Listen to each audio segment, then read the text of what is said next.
Hello and welcome you all on this your favorite and nice YouTube channel SC Classes. My dear students, especially the students of second year जिनका session है 22 से 25 और जो belong करते हैं Bhimrao Ambedkar university यानी कि बिहार यूनिवर्सिटी के अलग अलग कॉलेजेस से और साथ ही हिंदुस्तान के अलग अलग यूनिवर्सिटी में पढ़ने वाले सभी साथियों, आज जिस टॉपिक का हम लोग समरी या एनालिसिस करने जा रहे हैं वो बहुत ही इंपॉर्टेंट टॉपिक है और इससे कितनी दफा जो है आपके एग्जामिनेशन में इससे रिलेटेड क्वेश्चंस पूछे जाते हैं। तो आइए उस टॉपिक को हम लोग पढ़ते हैं और फटाफट खत्म कर लेते हैं और इसको एकदम मोस्ट इंपॉर्टेंट VVI जो मन करे आप कर लेना, ठीक है प्यारे साथियों, क्योंकि यहां से प्रश्न तो पक्का आपके एग्जाम में बनते ही बनते हैं, ठीक है ना। और प्यारे साथियों, आप सभी को पता है कि 22-25 सेशन वाले बच्चे जो सेकेंड ईयर में हैं उनकी तैयारी जोर शोर से चल रही है और मैक्सिमम कंटेंट में आपको महज 499 यानी कि 500 में व्हाट्सएप पे प्रोवाइड भी करा दे रहा हूं और जो मुझे लग रहा है कि आपको देना चाहिए मैं आपको यहां से तैयारी भी करा दूंगा, ठीक है प्यारे साथियों। तो चलो शुरू करते हैं। आज हम लोग पढ़ेंगे ऑन सुपरस्टिशंस को। अब ये सुपरस्टिशंस क्या है? सुपरस्टिशंस का मतलब तो आप सभी जानते हैं कि इसका सीधा अर्थ होता है अंधविश्वास। इसका सीधा अर्थ होता है अंधविश्वास, यानी कि जिस चीजों पे हम बिलीव नहीं करते हैं, जो चीजें भरोसे के विश्वास के लायक नहीं होती है, जिसको हम अंधविश्वास कहते हैं। जैसे हम लोग यहाँ होता है ना कि बिल्ली रास्ता काट दे तो नहीं जाते हैं, या फिर घर से निकलो दूध गिर जाए तो फिर आप नहीं जाते हो, है ना। तो विभिन्न प्रकार के जो सुपरस्टिशंस होती हैं उन्हीं पर लेखक एजी गार्डिनर ने चर्चा किया है, जिसको हम लोग भी देखते हैं कि उनके हिसाब से सुपरस्टिशंस की कौन कौन सी बातें हैं। तो आज आप पहले लाइन में ये एनालिसिस कह लो या एक समरी कह लो, आप जो कह लो, लेकिन अगर सुपरस्टिशंस पे आ गया लिखने को तो आप यही लिखना, ठीक है। अब देखो, AG Gardiner's on superstitions is an analysis of prevalence of superstition. ये क्या है? तो एक एनालिसिस है किस चीज का? किस चीज का भैया?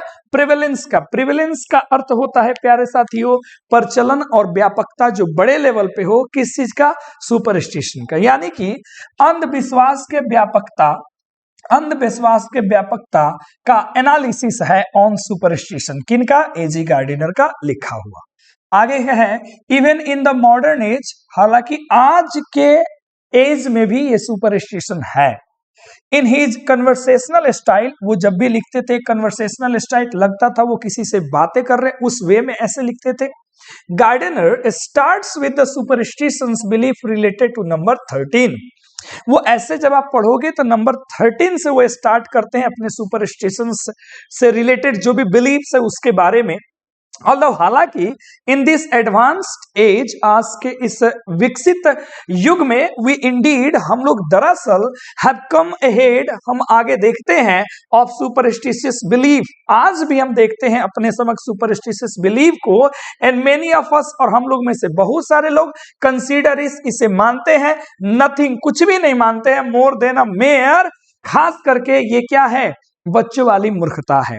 तो आज ऐसे भी कुछ लोग हैं जो इसमें बिलीव करते हैं, कुछ लोग ऐसे भी हैं जो इसमें बिलीव नहीं करते हैं।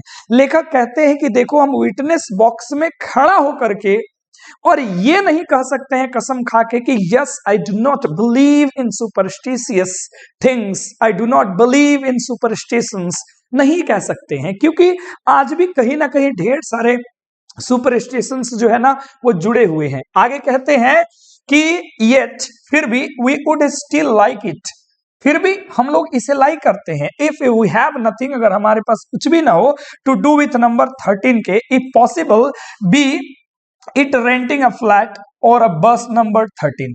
होता क्या है कि हम कभी नहीं चाहते हैं, इंग्लैंड की बात हो रही है, यूरोप में नंबर 13 को लोग अशुभ मानता है कि अगर फ्लैट हो नंबर 13 तो हम कभी नहीं लेंगे, बस हो नंबर 13 तो कभी नहीं लेंगे, है ना। That fear of number 13 still lies in somewhere in the deep rashes of mind.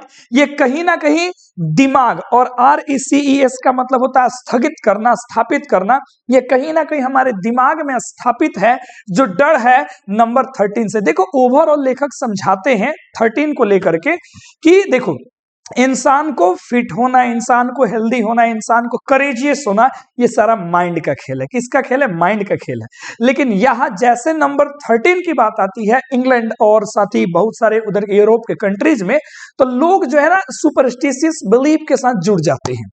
जैसे इसमें एक एग्जांपल बताते हैं कि कोई एक सोल्जर होता है जो किसी हॉस्पिटल में जाता है, उसकी तबीयत ठीक होते रहती है, लेकिन उसको एक पिंपल निकल जाता है नाक पे, आगे हम लोग देखेंगे। लेकिन उसकी रिकवरी शुरू है, लेकिन जैसे उसको पता लगता है कि अरे बाप रे हम तो बेड नंबर 13 पे है, तब से उसका हेल्थ गिरने लगता है और वो मर जाता है।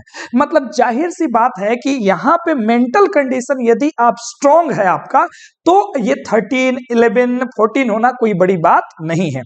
ऐसा ही एक घटना होता है कि 30 नंबर फ्लैट में किसी की डेथ हो जाती है, तो लोग जो है ना अफवाह बना लेते हैं कि फ्लैट 13 था इसीलिए डेथ हुआ। हालांकि ऐसा डेट लेखक बताते हैं 11, 12, 6 नंबर फ्लैट में भी इतने डेथ एवरेज हुए, लेकिन ये 30 जो है ना र्यूमर बन गया, एक सुपरस्टिशन बन गया। उम्मीद है समझ में आ रहा होगा। गार्डिनर सेज, गार्डिनर आर्ग्यूज करते हैं that because of the superstitious belief attached to number 13, we barely see a house or street number 13 in London or any other city in that matter. क्योंकि ये बिलीफ 13 से जुड़ा हुआ है, superstitious belief, इसीलिए हम लोग मुश्किल से किसी गली का नंबर लंदन में या किसी और ऐसे सिटी में किसी गली का नंबर, किसी घर का नंबर 13 देखते हैं। मतलब वहां गली 11, 12 मिलेगा, 13 नहीं मिलेगा। फ्लैट नंबर 1, 2, 3 मिल जाएगा, 13 नहीं मिलेगा। हाउस नंबर आपको 12 तक मिलेगा, 14 मिलेगा, लेकिन 13 नहीं मिलेगा। ऐसा है, ऐसा इंग्लैंड और अदर भी सिटी में है। टू एलोबरेट ऑन दिस, इसको और ज्यादा व्याख्या करते हुए speaker goes on to describe the case of a person, एक व्यक्ति के केस को बताते हैं। एज रिकॉर्डेड बाय धूमेल, एक धूमेल है, बहुत बड़े ये व्यक्ति थे, उन्हीं का एक रिकॉर्ड, उन्हीं का एक लिखा हुआ है। क्या लिखा था उन्होंने? Who recovered from his war induce injuries, उसको वॉर इंड्यूस इंजरीज हुई थी, ठीक है, तो इससे वो रिकवर हो रहा था। And sickness at succumbed to a small pimple on his nose, कब तक?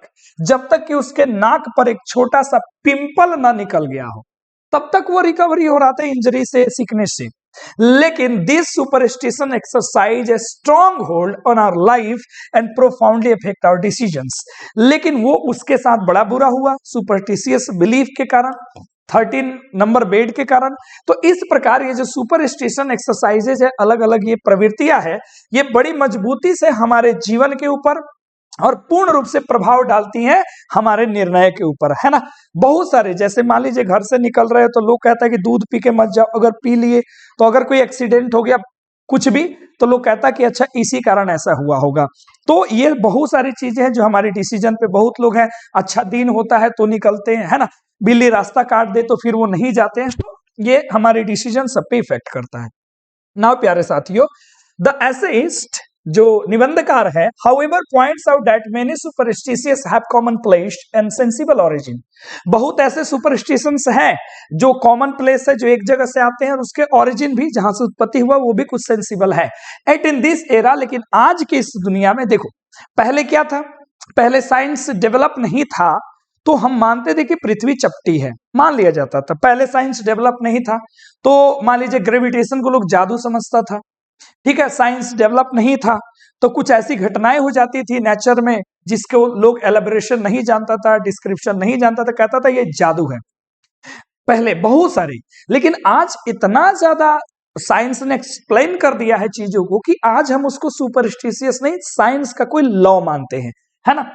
आगे देख लो, science and technology when we have already explored a lot of universe laws and principles, बहुत सारे ब्रह्मांड में हम लोगों ने नियम और सिद्धांत बना दिए हैं। तो superstition is a creed outward, तो ये कुछ भी नहीं है, बस एक बेकार की चीज है आज के इस युग में।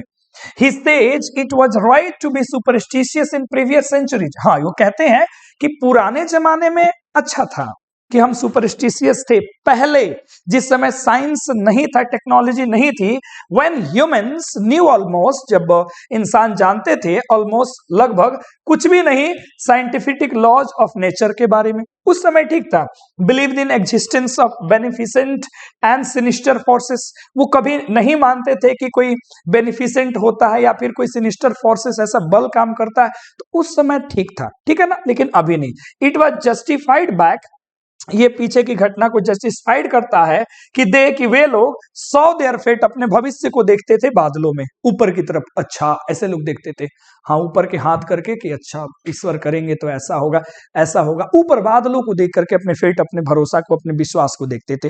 तो दैट वाज टाइम, वो वक्त था when science was not developed as much as developed today, उतना विकसित नहीं था जितना कि आज का विज्ञान है। Okay, and referred every फेनोमेन of life the soothsayers and auricles, अब जो भी जीवन में घटनाएं घटित होती थी उसको भविष्यकर्ता लोग, और क्या बोलता था कि ये भविष्यवाणी है, ये कोई घटना घट गई है। ज्योतिष लोग, सोचसेयर मतलब होता है ज्योतिष, और ऑरिकल्स मतलब होता है भविष्यवाणी, लोग इसको समझते थे जीवन की हर एक घटना को। नाउ नेक्स्ट, गार्डिनर साइट्स मतलब होता है एक्सप्लेन करते हैं एक episode from a Roman civilisation in which an election got postponed, एक कहानी बताते हैं, एक एपिसोड एक कहानी बताते हैं कि रोमन सिविलाइजेशन में एक इलेक्शन जो है उसको रोक दिया गया था, क्योंकि कैटो ने वहां थंडर को सुन लिया था, तड़का, जो कैटो होगा, जो किंग होगा, उसने थंडर तड़का को सुना और बोला इलेक्शन पोस्टपोन, नहीं होगा वोट, ठीक है, क्योंकि इसको लोग बुरा मानता था, है ना। इवन अलेक्जेंडर, जो अलेक्जेंडर था, सराउंडेड, घिरा रहता था अपने आप खुद में फॉर्च्यून टेलर्स, जो भाग्य को बताते थे, है ना, एंड टुक देयर काउंसिल, और उनका सलाह लेता था। ये अलेक्जेंडर द ग्रेट, वहीं सिकंदर की बात हो रही है, ठीक है। द ग्रेट इंटेलेक्चुअल, ये एक बहुत ही विद्वान व्यक्ति था, सिसेरो, वो बिलीव करता था अगर्स में एंड ओमेंस में, अगर्स और ओमेंस का मतलब होता है शुभ संकेतों में, ठीक है, that eventually led to his death, जिसके कारण अंत में चल करके उसकी डेथ भी हो गई। वो कब तक मानते रहा? मृत्यु तक मानते रहा। गार्डिनर कहते हैं कि sometimes the women's were right, कुछ समय शुभ संकेत अच्छे होते हैं, समटाइम्स दे वर रॉन्ग, कभी कभी वो गलत होते थे, बट वेदर राइट और रॉन्ग, गलत है या सही है, दे वर इक्वली मीनिंगलेस, लेकिन दोनों का दोनों मीनिंगलेस है, अर्थहीन है, उसका कोई लेना देना अर्थ से नहीं है। अच्छा, the essayist makes a case of how scientific attitude is essential in our daily life. कभी लेखक, कभी कह रहे हैं लेखक, यानी कि एसेइस्ट बताते हैं कि हमारे इस जीवन में, डेली लाइफ के जीवन में साइंस वाला, साइंटिफिक एटीट्यूड रखना, वैज्ञानिक विचार सोच रखना कितना एसेंशियल है, कितना जरूरी है टू ओवरकम सुपरस्टिशियस बिलीफ, और ये अंधविश्वास, जो विश्वास है उसके ऊपर ओवरकम करने में, पाबंदी लगाने में, उसके ऊपर कंट्रोल करने में। दैट वी स्टिल पे हेड समटाइम्स, पे हेड मतलब अटेंशन देना, पे अटेंशन टू समटाइम्स, लेकिन फिर भी हम लोग कभी कभी इसको अटेंशन देते हैं, सुपरस्टिशियस बिलीफ में भरोसा करते हैं, लेकिन हमें साइंटिफिक एटीट्यूड रखना चाहिए। ओके, अंत में कहते हैं कि Gardiner happily sums up, last में इस बात को समेट के कहते हैं, ऐसे में क्या कहते हैं कि वी हैव एस्केप्ड द गर्टिस की शैडोज, हमें काले छायों से दूर रहना चाहिए, सुपरस्टिशंस के काले छायों से दूर रहना चाहिए, जिसको हमारे फोर फादर, पूर्वजों जिससे घिरे हुए रहते थे, उससे हमें दूर रहना चाहिए। We do not look for divine guidance in the entrails of animals और the flight of crouch and the houses of Commons does not adjourn the clap of thunder. कहने का मतलब है कि जानवरों की अतड़ियों में, कौओं के झुंड में और आम आदमियों का जो संग्रह है उसमें ये कभी भी नहीं रोक सकता है थंडर की आवाज को। तो कहने का मतलब, और हमें कभी नहीं सोचना चाहिए कि हम एक डिवाइन गाइडेंस में है, कोई शक्ति है जो हमें चला रही है। ओवरऑल इस सुपरस्टिशंस का एक ही मतलब बता रहे हैं लेखक कि हमें सुपरस्टिशियस बिलीफ की जगह हमें एक साइंटिफिक एटीट्यूड, एक साइंटिफिक सोच रखना चाहिए। तो उम्मीद करते हैं प्यारे साथियों ये ऑन सुपरस्टिशन ऐसे आपको समझ में आ गया होगा, और ओवरऑल थीम इसका समझ गए होंगे कि पहले सुपरस्टिशंस होता था क्योंकि साइंस डेवलप नहीं था, आज डेवलप है, तो आज लेखक कहते हैं कि हमें इसमें बिलीफ नहीं करना चाहिए, साइंटिफिक एटीट्यूड रखना चाहिए। और प्यारे साथियों, लेकिन फिर भी कुछ लोग इसको मानते जरूर है।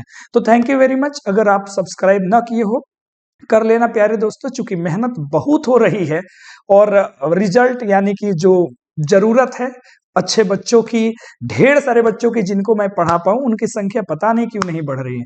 तो आपसे ये हमारी कहने का मतलब एक छोटी सी आशा और होप है कि आप जरूर मदद करेंगे। Thank you.